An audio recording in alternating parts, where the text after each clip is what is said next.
Alright guys, so we made it to a very specific spot here. This is the豐濱SKYWALK. This is a very specific spot because inside here the mountain you can see there's a tunnel. But this tunnel was only constructed recently because here the mountain really hits the Pacific Ocean. And before that, a small town over there called Jiqi was the only way they could leave their town was this little narrow path out. So that was the only way to connect the two villages. And there's a lot of stories. One of the stories is at one night there was a big rain, and on this little narrow path the mom had to walk with her child, and at some point she turned around and the child was gone. That happened here. This is a very scenic view. The ocean and the waves hitting the rock.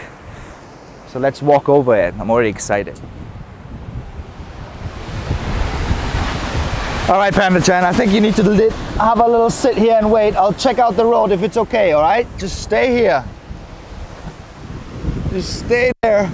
Oh my god, this is the most narrow spot I've ever...